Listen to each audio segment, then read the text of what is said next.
Hello and welcome to the Best Football Show. I am Brian Baldinger, that Baldy NFL, on all your social media platforms. Been posting a bunch of videos yesterday and today about Week 12's action.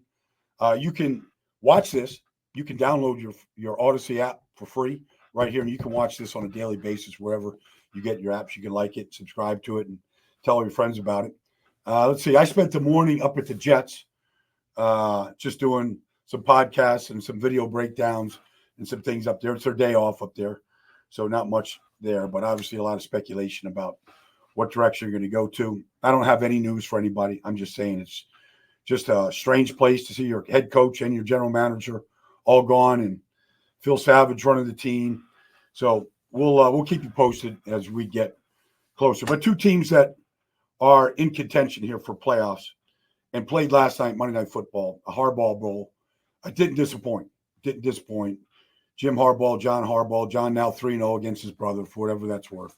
But, there's a lot of interesting things in this game last night when I studied it. Number one, the Chargers came in, after 10 games, ranked number one in defense, starting two corners, Cam Hart, Tarheeb Still, and, healthy and got their pass rushers out there and all that stuff. They just haven't faced anybody like the Ravens. And the Ravens are just different. When they run the ball like they did last night, that's a hard team to beat. They're just hard. You're not going to get many possessions. You're going to get worn down. They're going to play keep away. Like all those things happened last night. I mean, they spotted the Chargers 10-0. They jump out fast and the crowd's into it, and that's great.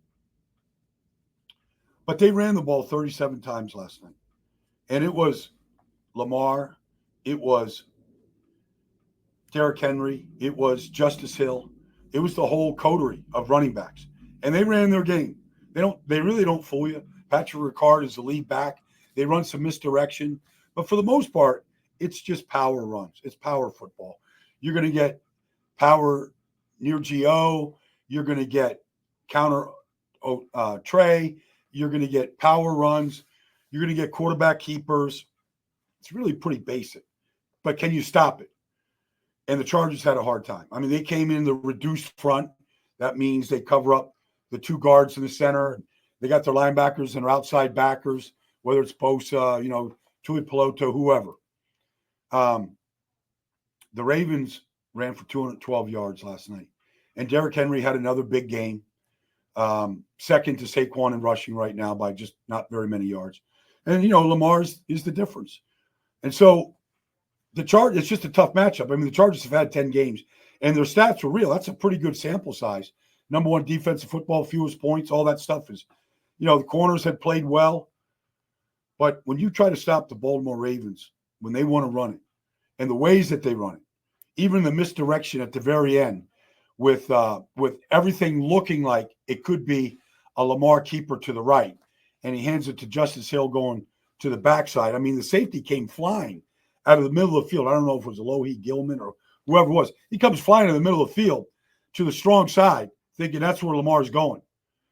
And all Justice Hill had to do was just beat the soft end on the backside, and he was down the moving sidewalk, 51 yards, put that game on ice. They've got it. Sometimes they get away from that run game when they fall behind, like they have against Cincinnati. Derrick Henry comes off the field. They're more of a throwing team. I think it's important that they get games like that when they get ready for the postseason, because you might have to, play from behind. Might have to throw it. Might have to come down the field in the final minute to win a game. So it's good that you get that kind of work. But when they can pound you like they did, when Lamar is literally dropping back 23 times, he had sacked one time. It's 60 plays and 37 more runs. They're gonna wear you down. So that was my take on last night's game. Chargers are still a good team.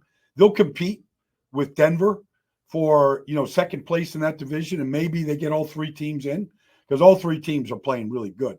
All three teams play great defense. The Chargers, the Broncos, and the Chargers and the Chiefs, they all play good defense, and you're going to have to play good defense down the stretch. Keep the score down. Especially if you get into bad weather, and all those kind of bad fields, all those kind of things that can happen once Thanksgiving comes in a couple of days here.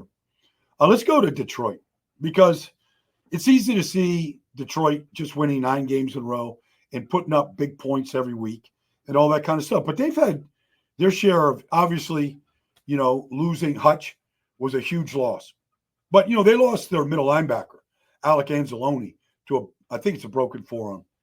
And that's, he hardly ever came off the field. He was a hell of a player, really good player. And so they have Malcolm Rodriguez comes in, he starts the last 2 weeks, and he leads the team in tackles. He gets a game ball on Sunday. He's got 7 solo tackles on Sunday against Indianapolis. A couple of them on Anthony Richardson. Like, the guy is a great player. I would say that Malcolm Rodriguez would start for a lot of teams in this league at off the ball inside linebacker. And he goes out there, and it's just, the type of depth they had. And that's really what this is about, because everybody is going to get tested. All right, you lose Hutch. They lost Jamison Williams to suspension for a few games. Khalif Raymond came in, played really good. They have, what all good teams have. It's either they have great depth or they have players that you might not think. When you look at the depth chart right here that I have on, every team right here, they have players that there was no loss. There's no significant loss of talent or production when the next guy goes in. And that's what I always see from Malcolm Rodriguez. Now, most teams don't play 3 linebackers unless they're in short yardage, goal line situations, 3 tight ends, 22 personnel, whatever it is. Like, you might see three linebackers. The Chiefs play a lot of 3 linebackers. They probably play more than any other team in the league. But, Malcolm Rodriguez doesn't get a chance to play a whole lot. And he stepped in for Anzalone, gets himself a game ball. I'm doing Arizona and Minnesota this weekend up in the Twin Cities. And I've watched all of the Minnesota game. It's interesting because coming into the season, the Minnesota Vikings had to replace their entire defensive line. And I thought, no matter what Brian Flores does, that I've never seen a team have to replace all 4 starters. Danielle Hunter's gone. DeMarcus. You just look at all the guys that they had, and they're gone. And so here comes Jonathan Greener from Houston. Here comes Pat Jones from Tennessee. Here comes Alex Van Ginkel, right, from the Miami Dolphins. Here comes Phillips. They replaced the entire defensive front. So you look up there after 11 games now, and there's Alex Van Ginkel with 9 sacks. There's Jonathan Greener with 9 sacks. Pat Jones has 7 sacks. They've replaced the whole front, and you can't tell the difference. These guys all play well together. They play well with the scheme. They got challenged by some of the plays that Caleb made last week, for sure. No doubt about it. But they've done a great job against the run this year and not giving up a lot of big plays. And it starts up front. And then, Arizona's coming to town, and I'll bet that most analysts in this league can't tell you 5 starters on the Arizona Cardinals defense. And they held Seattle to 1 touchdown. 1 touchdown in that game. And when you watch them play, they started a rookie safety, okay, in Dadrian Taylor Demerson. All right. The kid had 9 tackles in the game, right? He's in there for Jalen Thompson. Budda Baker always is good. When you look at this team now, they sacked Geno Smith 5 times, and they chased him a bunch. And you look, okay, there's Xavier Collins, okay? Budda Baker with a sack. L.J. Collier has been cut from a number of teams, former number 1 pick from TCU, but he's got a chance to play now. So he's playing good, right? Jake Lucetta, guy comes up with big plays. Kazir White is their middle linebacker. They play reduced fronts. They overload pressures. The young corners, Max Melton, the younger brother of Bo Melton up in Green Bay, Rutgers kid, out there balling out there at the corner.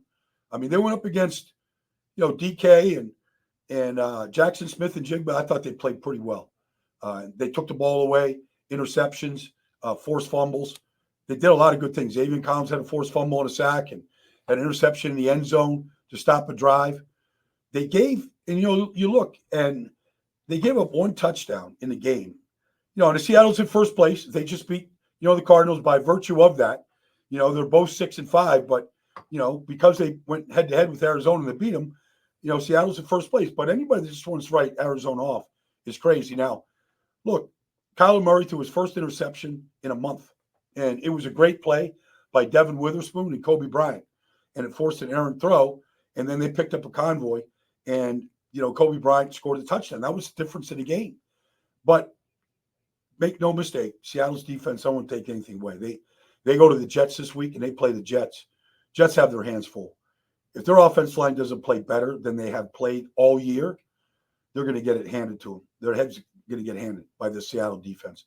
Oh, by the way, that's leading the charge up front is Big Cat Williams. Played one of the best games I've ever seen him play in 10 years. But he's playing great football. Plays a lot of snaps, plays with great energy. The Jets know him. They drafted him with the 5th pick, years ago. But they're going to see a great defense, I think, and a defense is coming in. But I was talking about Arizona and Minnesota. On paper, it says Minnesota should get their 10th win and stay right on the Detroit Lions' heels. Oh, that's true. And you look at the receiving core, because I'm watching, Jordan Addison have a great game last week for Minnesota. He caught a number of big plays against Chicago. But, Justin Jefferson draws so much attention.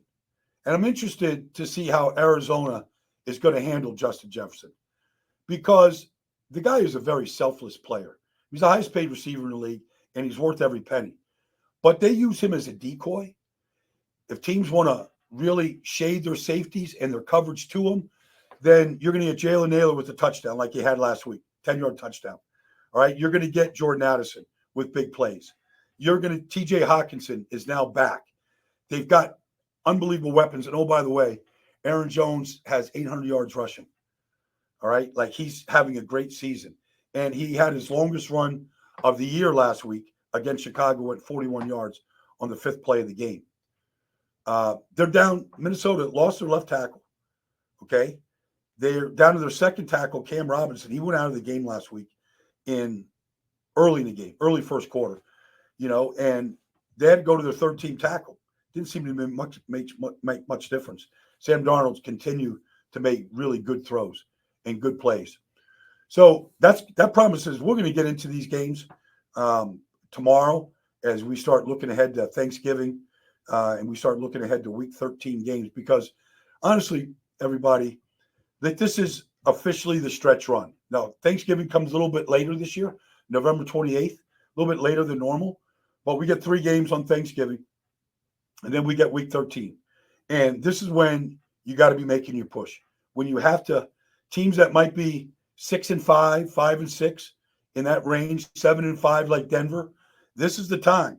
You're going to go to the playoffs. You want to start playing your best football. There's 6 weeks left of the season. 6 weeks. This is when you want to start really putting it together. It's never too. I don't care if you're 4-7 right now. Say Cincinnati, there's still time, but you got to start stacking it. You got to start playing your best football. You got to really go out there. Whoever's out there, and a lot of teams are challenged by depth and by injuries and all that kind of stuff. It happens. But honestly, one thing I would say is 2 things that show up in Week 12 games. Special teams. You look at the 3 holding calls on the return game of the San Francisco 49ers. It killed them. Special teams, you look at the block kick, again, last week by Minnesota against Chicago. Difference in the game. You're looking at special teams. You don't want to be, in these last 6 weeks, if you're trying to make a run, you do not want to lose a game because of your special teams. And then the second thing is tackling, because tackling can be terrible. All right. You look at the tackling in some of these, like San Francisco last week. San Francisco's tackling was atrocious. I mean, you just watched Josh Jacobs carve them up. The tackling was horrible. He had over 100 yards rushing, but they could have cut off a lot of those runs early. So special teams, tackling. Just if you've got a team that you root for, you watch Thanksgiving, Thursday, look at those 2 things and see if they decide the outcomes of these games. All right, that's been the Best Football Show here today. We're 2 days away from Thanksgiving. Let me jump back on here tomorrow, preview the Thanksgiving games, and we'll look ahead here to some of the Week 13 games. Happy Thanksgiving, everybody. Hope you travel safe, and look forward to talking to you tomorrow.